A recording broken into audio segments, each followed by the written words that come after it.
This episode is sponsored by The Power of You, a leadership resource for entrepreneurs, solopreneurs, and anyone intent on developing their leadership impact and supercharging their career. For more information, check the podcast webpage or show notes. Hello, and welcome to another episode of The Soul of Business with Blaine Bartlett. I am your host, Blaine Bartlett.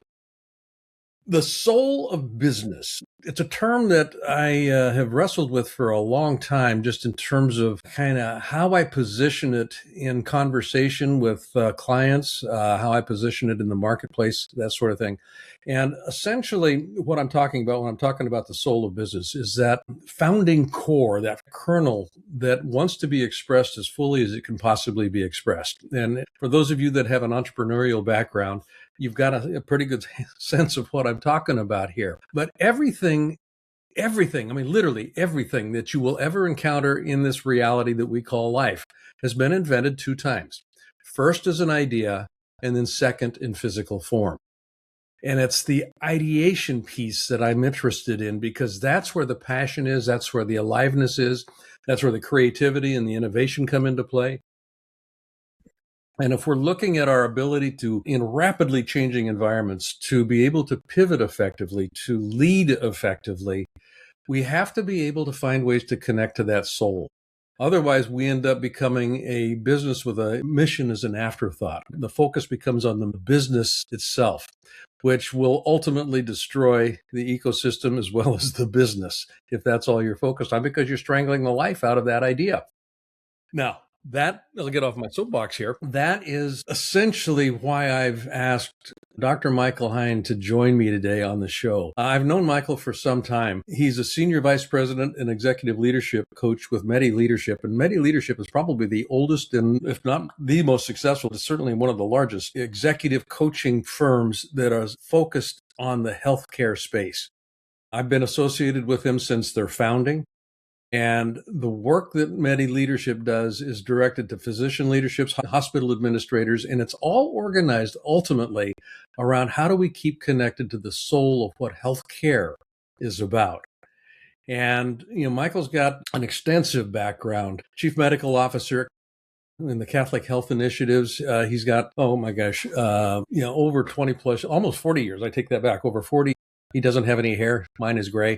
So I can legitimately claim 40 years. 40 years in the healthcare space. And he's written a new book that's called Shifting Toward Unorthodoxy, and which is an interesting title for a leadership book in the healthcare space, because orthodoxy is such a driver of the way that healthcare is actually practiced. And to go against the grain can really cause some perturbation, if you will, in the system. So all of that being said, I want to welcome Dr. Michael Hein to the show. Mike, it's great to have you here. Blaine, it's a pleasure to be here. Over the years that we've touched base, and to be with you, the podcast is terrific. Well, it's like I said, it's my pleasure and my honor to have you here.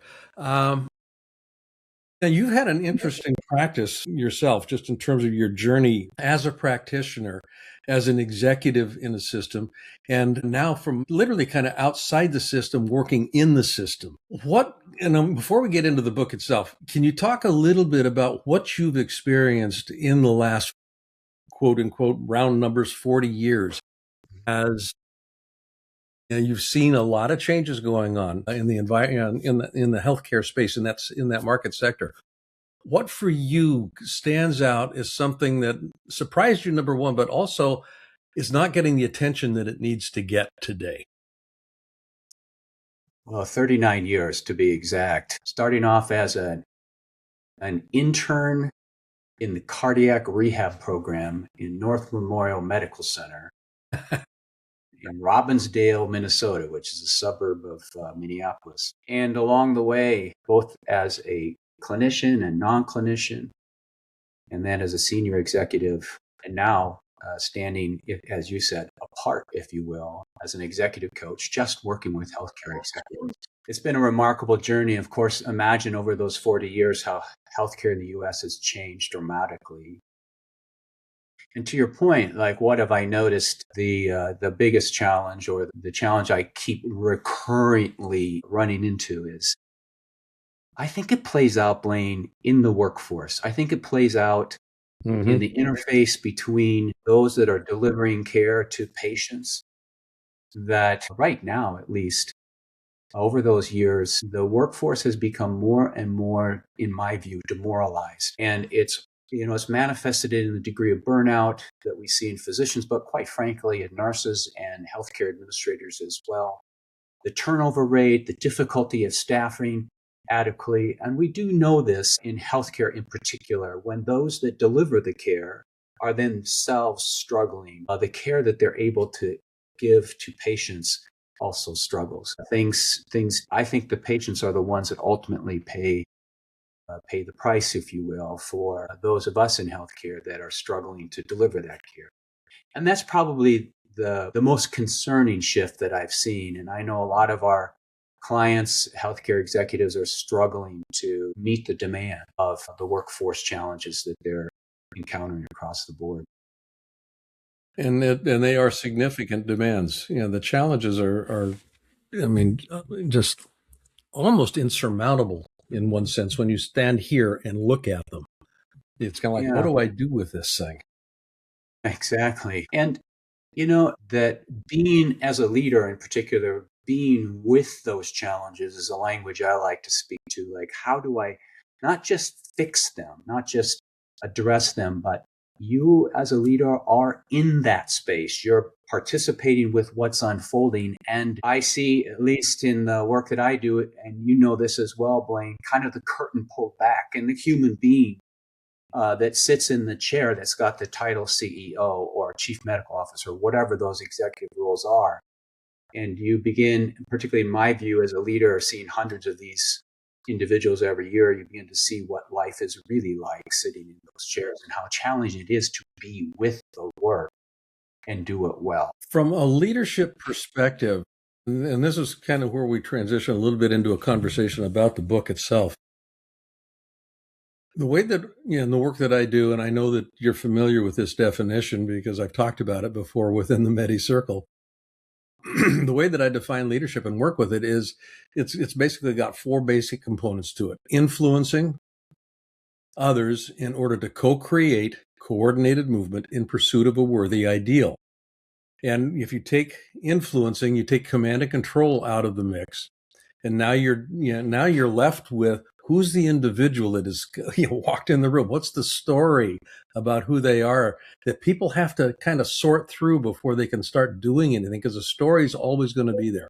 So how do I influence effectively? And a lot of leaders that I know that I work with don't have a real good grasp on what that story is. And as a consequence, it's difficult for them to effectively influence. They're influencing all the time, but effectively influence. And I look at effectiveness through the lens of co-creation. Do people actually feel like they own what it is that we're up to? Or is it something that they feel is imposed on them? So that whole idea of co-creating comes into play here in a very interesting way, which opens the door to how do we coordinate our movement. Yeah. And because when you start moving into the unknown, and this is why I was mentioning the challenges, when we start moving into the unknown, it is absolutely guaranteed we're going to step on each other's toes. We can't not do that. So how do we actually coordinate in the process where conflict is an important part of moving forward? We have to have conflict, appropriate conflict in the system in order to facilitate movement. And then it's for the sake of what? Pursuit of a worthy ideal. What's that worthy ideal? And this is where the soul of the business, the soul of healthcare comes back into play. Because every doc I've ever spoken with got into the practice, not because of the money, not because of I get to fill out a whole bunch of reports. They got in there because there was actually an altruistic drive to do good, to serve. A lot of the docs that that I've spoken with and actually have worked with, the hold on that is tenuous at best, particularly in really rough times. Why am I doing this? So all of that being said, Shifting Towards Unorthodoxy is the title of your book. How does this definition actually play out in the way that you've actually captured in a very masterful way, I think, the shift that it needs to take place in the leadership conversation as well as behavior in healthcare? Well, Elaine, I'll pick up where you went with that definition. And you know that we share a lot of that within MEDI Leadership. And the key word for me is this word co-creation. And I think historically, for leaders in particular, we've held this notion about creation. Like it's our job, it's our role to create. But when you put the word co-create in there, that shifts quite a bit about what is called out of me as a leader to co-create. So, in fact, I could say that that difference between creation and co-creation is a shift from orthodoxy, the view that as leaders our role is to create, to unorthodoxy. Oh, our role is to co-create with others. And what does that call out of us in order for us to effectively co-create with others? And I think to your point about the soul of business, I think in the book I probably would point to, there's a chapter I wrote in there about purpose. And I compare purpose to vision. Oftentimes we think leaders' main responsibility is to create a vision and then compel others to follow them to this shiny vision that they've created. That sounds a lot like creation to me. And that is the orthodox way that many of us hold leadership. Given how uncertain our times are, Yeah. I find that notion of creating a vision a little less trustworthy for us as leaders, because you can create your vision and 3 months from now, whatever you base that vision on is shifted quite a bit. And whether or not that vision still holds is a challenge. It's not really trustworthy for us as leaders to say, 5 years from now, we're going to be doing X, Y, Z. Won't you join me on this journey? Yeah. On the other hand, if we talk about purpose, the one thing you mentioned as physicians, for example, holding on to a sense of purpose, the soul of being a physician, that endures. I cannot imagine a scenario in healthcare in particular where taking care of patients, helping humans that are suffering because of illness is never going to be part of healthcare.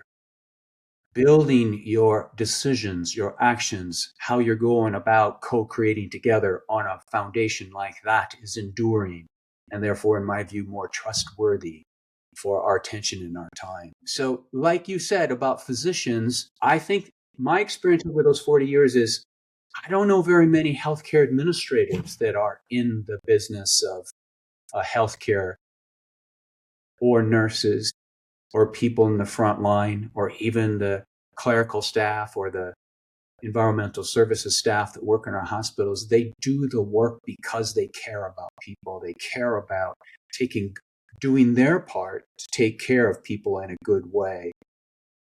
I think 99%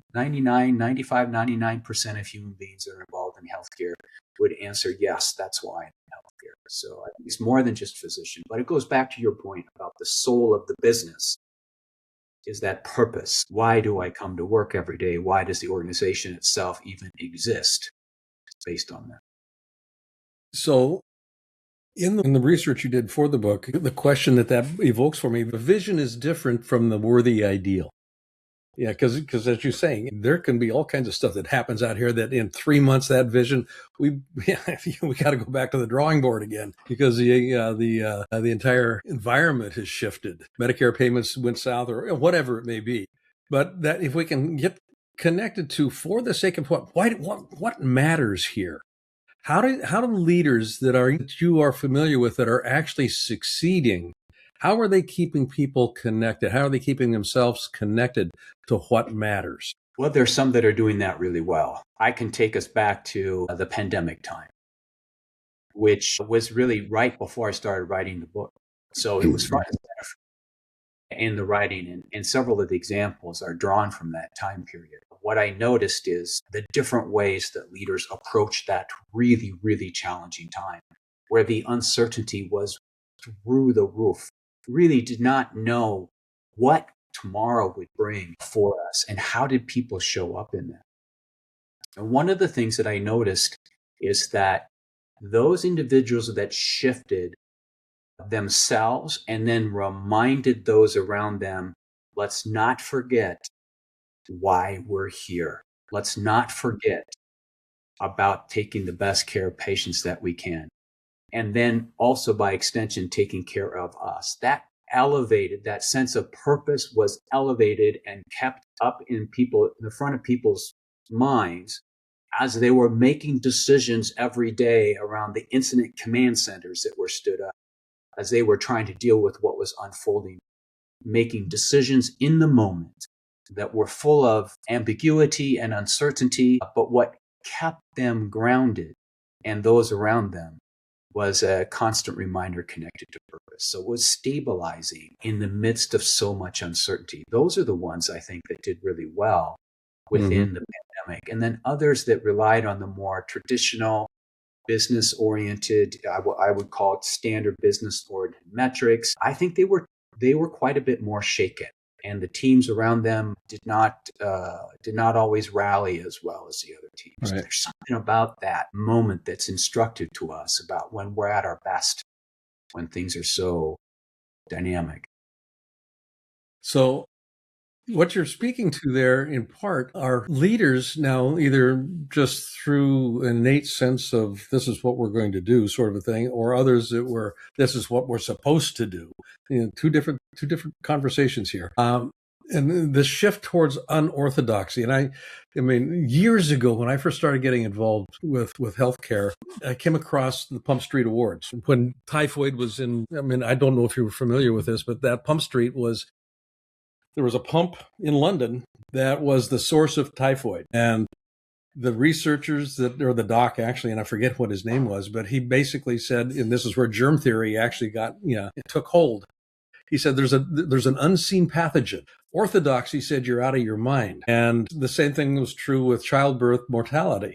Wash your hands. Why would I do that? Well, because there's an unseen pathogen that is going to compromise the health and well-being of the mother. If you don't do that, she's likely to die. Yeah. So the Pump Street Award, became kind of an icon of, for innovation in the healthcare space in one sense, quality care and that sort of thing. So orthodoxy from a leadership perspective, particularly in highly regulated environments such as healthcare, is very difficult to escape. It does have a gravity to it. How are you finding, and this is the shift towards unorthodoxy, what kind of shift needs to occur, and unorthodox in what way? Oh, well, what a great question.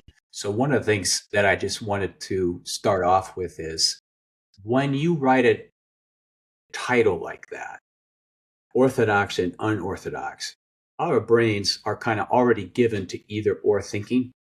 And so you put a title out like that, and immediately I think folks start thinking, well, he's saying this is good or this is bad. And one of the things that I make a big point about, particularly at the beginning of the book, is this is about and. Meaning orthodox approaches in business it's one of the consequences to me of orthodox thinking about how we go about healthcare business has allowed us to do remarkable things. But, or maybe and, because no, you can go with but in this case. Yeah, and those approaches are predicated on some beliefs, back to your earlier comments about the mind and how we think. It's predicated on these beliefs about stability and permanence and our ability to effectively control what the future will bring. All of the methods and approaches around management are built on that construct. And when we try to apply those ways of approaching leadership in situations where things are changing so rapidly in a dynamic space with a high degree of uncertainty, that can really get in our way of being effective. And so the book is really an invitation, an introduction and an invitation to say, it might be that we're at a time or an era where those management and leadership practices we all learned, born 60, 70, 100 years ago in an entirely different era, are no longer as useful as they once were for us. And we must find, I think, alternative ways to make sense of what's going on around us so that we can meet the moment more effectively than what these other patterns of thinking bring for us. And that's really where the idea of mindsets come from. Mhm. We can talk about that a little bit later. But the shift I'm inviting is finding an alternative and what would be described as unorthodox, meaning it doesn't fit the standard business approaches we learned in the MBA school, or maybe we've learned through our experiences leading organizations. They just don't fit anymore. So what other things are available to us? It has to be, by definition, unorthodox because it's not the way we typically do things. It's not the way we typically think about things. So Yeah. what is this other way we might make sense of what's going on around us? You hit on, I think, a really interesting point. One of the ways that when I parse differences between leadership and management, Mm, I look at what's the primary focus of each one of those activities. And what I have found in almost 50 years worth of work is that the primary focus of management is stability and predictability. The primary focus of leadership is movement and change.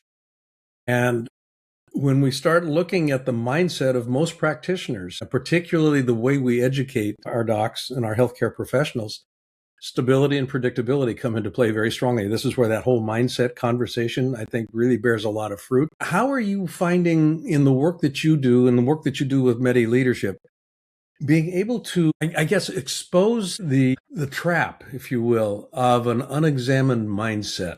mm, So that the leaders who say they want to have change, who say they want something different, are able to step outside of that management framing and that educational framing from a medical perspective, stability and predictability. That has got to be almost a Sisyphean process where you're rolling a big rock up a big hill. there's a lot there.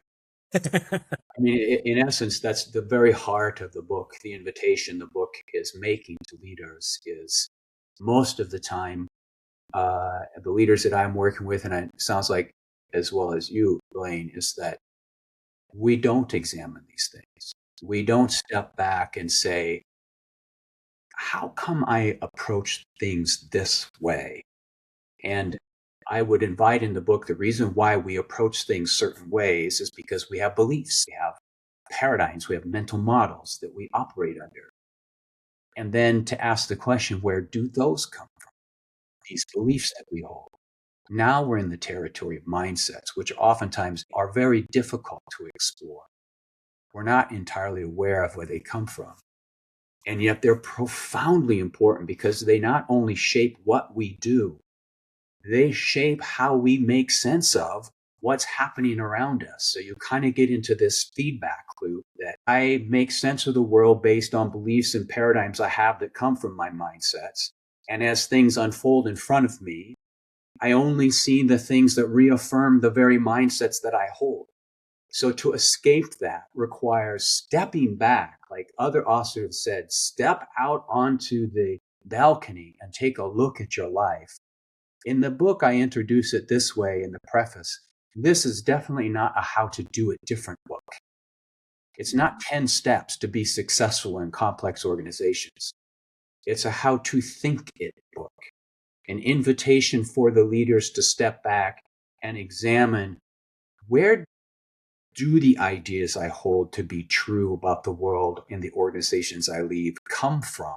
And why might that matter to me, to your point? Because they shape the very choices that we make. If you believe that leadership is about managing, in my language, I say it's about control. Yeah. Management was designed, set up as a science to control human beings and how they interact with the world around them efficiently in repetitive processes so we can gain time and money efficiency, standard work. And this is not a criticism. It's not saying that's bad or that's wrong. Let's just be able to call it what it is. And then we can have a pretty meaningful conversation about how realistic is that notion of controlling others and how things unfold across a $10 billion company that spans the country and is deployed across multiple states with different rules and different laws about how to deliver care. And you in the C-suite are going to somehow control all of the decisions and actions of those individuals that exist in the actual delivering of care. Good luck with that. There's a trap there, right? Like you see, just a small one. Do it. I mean, we approach our businesses with that orthodox view. And it calls to question, is that the most effective way for us to create value, whatever that is, whatever business you're in? Is that today the most effective way to accomplish that? And I would say, I think the time for that has changed because a lot of the things that we're doing are so uncertain, short term, change all the time, which we can't control. And the illusion of control is I mean, it's very seductive. You mentioned effective, and that is, I think, probably if there was a metric that I would pay attention to to assess my leadership, it's, how elegant am I being? Yeah. And by elegant, I would mean minimal unintended consequences, which becomes a de facto measure of effectiveness. If I've got to continuously go back and clean up after myself, time, money, energy, morale, I mean, all kinds of stuff is in that mix where the cleanup is occurring. The idea of, let's just take a $10 billion organization. We got maybe 10, 12,000 people minimum in the organization across multiple jurisdictions. One size will not fit all. It's just impossible to have that happen. So the idea of co-creation, going back to the definition of leadership, how do we actually bifurcate? How do we step it down so that it's where did you do your internship in the cardiac rehab intern in Robbinsdale, Minnesota. Robbinsdale, yeah. So how can an internist at Robbinsdale be brought into the fold with a $10 billion organization saying, that's the mountain. We're going to go in that direction and we're going to go get it. It's got to be meaningful, to the individual on the front line. How does that happen? Now, and I'm not asking for a specific answer because it is a very complex question. Yeah, I actually try to speak to that a little bit in the book. And then the term that came up for me is distributed leadership. Mm-hmm. And I make this, I know it's unorthodox, but if we think of leadership as anchored to a role or a position or a title, or even a style embodied in a human being, or some tactical skill set, or some characteristic, if any of those things are held, then it's really difficult to think about distributed leadership in the way that I try to mention in the book. To me, in the book, leadership is actually something that results between human beings. Mm-hmm. There's some interaction going on between us that invokes this sense of leadership. I'm willing and interested in following and working in a coordinated with this other human being or these human beings around me.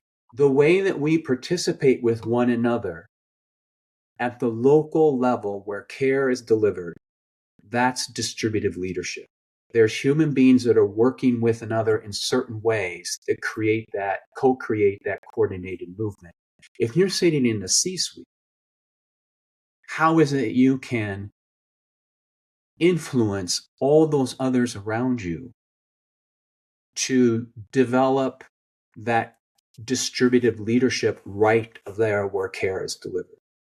That is the arc of intention, I guess, that an unorthodox way of approaching leadership would change things for the workforce. I would say a key element of that has to do with control. In my attempts to control others and what it is that happens around me. From a leadership standpoint, there's a difference between influence and control. There is. Yeah. Yes. There is. There's a huge difference. So how does that land with you? What do you think? Pardon? That lands perfectly with me. But it's spot on. The idea, we're going to begin wrapping here, but an orthodox view of leadership, I have found a unorthodox view of leadership is the statement that everybody is a leader. And it's title agnostic, it's role agnostic. And the reason I say everybody's a leader is because leadership is about causing movement. And it is impossible to not cause movement in a system if I participate in the system. The system has to adjust to accommodate my presence. So part of the question that I think can be posed in the system, particularly when we start looking at distributed leadership, is how do we set our people up? How do we actually educate our people to embrace the fact that they are a leader? As a charge nurse, as a scrub nurse, as a doc, as an orderly, as, whatever it may be, you are a leader. What kind of movement are you causing?